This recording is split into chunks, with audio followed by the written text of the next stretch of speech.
Espectro Informativo con Víctor Hugo Arteaga.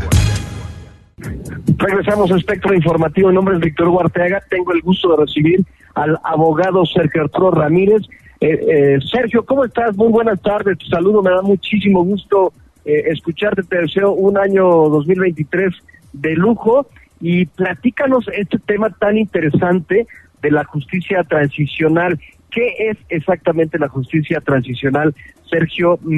Yo la he escuchado, he platicado con algunos especialistas sobre esto y tiene que ver con una recomposición en el tejido social de muchos grupos criminales o delincuenciales. ¿Es parte de esto? Hola, Víctor Hugo, buenas noches. Pues sí, de alguna forma sí. Los modelos de justicia transicional son procesos que se han llevado a cabo en diferentes partes del mundo.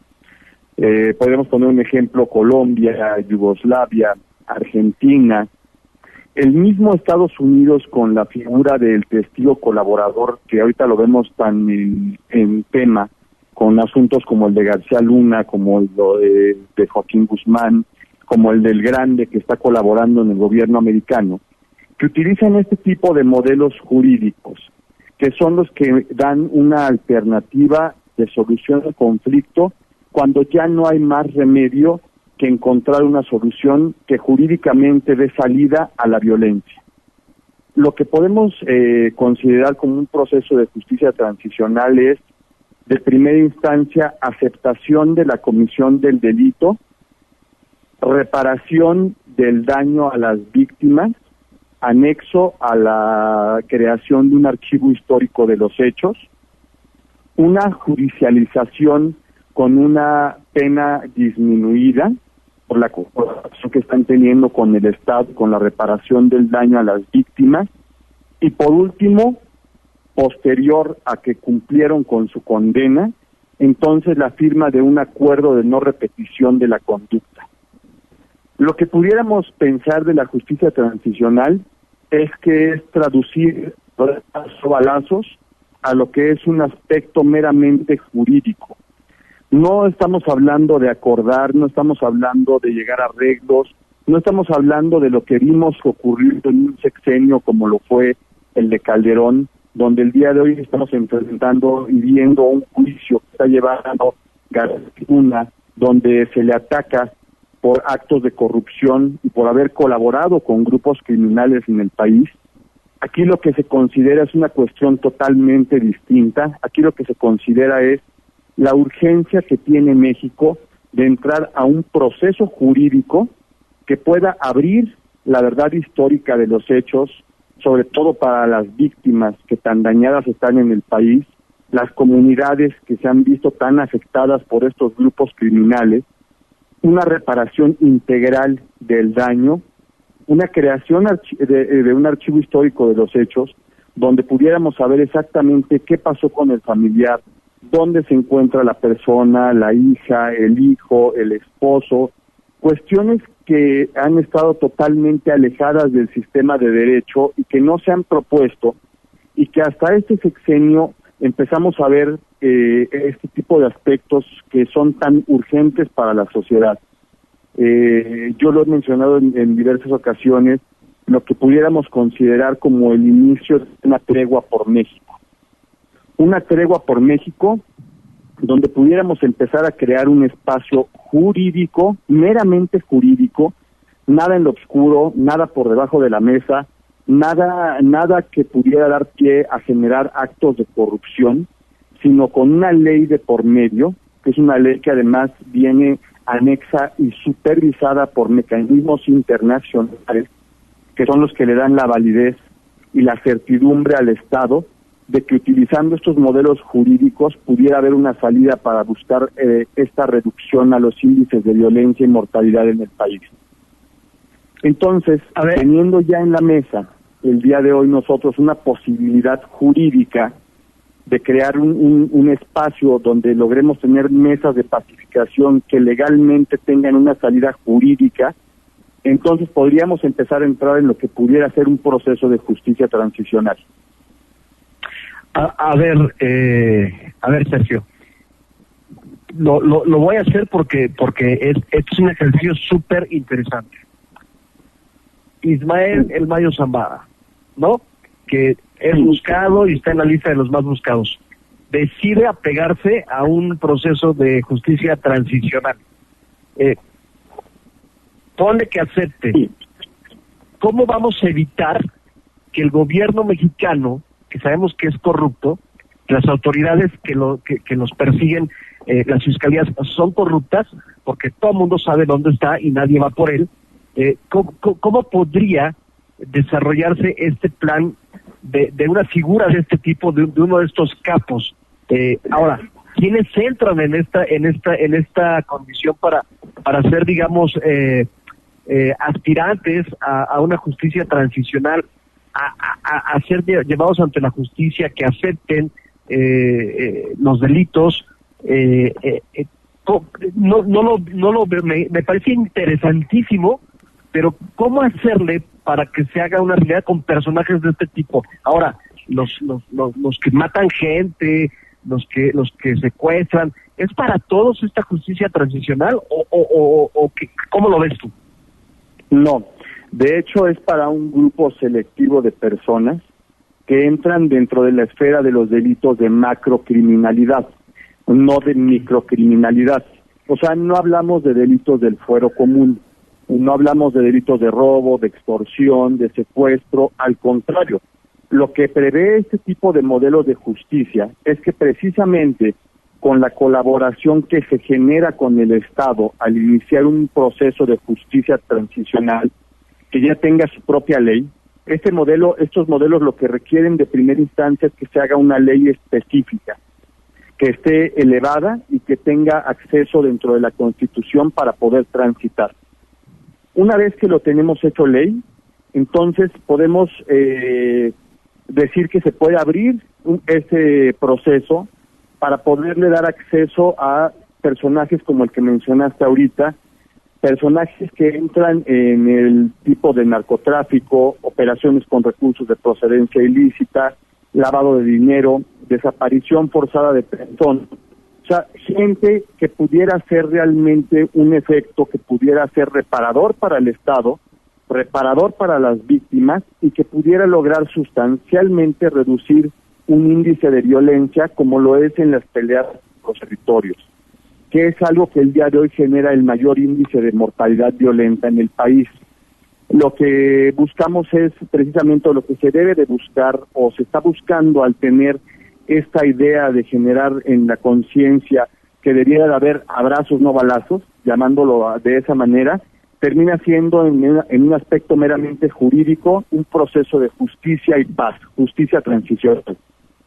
Lo que se busca es elevarlo para que esto sea ley y en el momento en que sea ley puedan entrar a este tipo de figura, que no me gustaría llamarla como una figura de testigo colaborador, porque no lo es, pero si lo asemejáramos a lo que estamos viendo o lo que vemos constantemente en Estados Unidos que pasa, es un proceso muy similar, con la única condicionante que genera la diferencia de que aquí no tenemos reparación del daño a las víctimas el día de hoy, donde aquí no tenemos una verdad histórica de los hechos, y donde al final del camino quienes debiéramos de ser los que debiéramos de ser los primeros en obtener una reparación por parte de estos individuos o estos sujetos, terminamos siendo los que nos quedamos con los muertos, los que nos quedamos con las víctimas, los que no tenemos reparación del daño, los que el Estado no tiene reparación del daño por parte del criminal. Entonces, exactamente lo que se busca al generar este tipo de figuras es un nuevo sistema de justicia en el país. Y donde pronto, en lo que se está generando este proceso y este modelo de justicia, pudiéramos entrar a lo que se llamaría o lo que pudiéramos ver como una tregua por México. Un espacio en el tiempo donde pudiéramos abrir una ventana y tuviéramos la oportunidad de frenar en primera instancia las peleas por los territorios.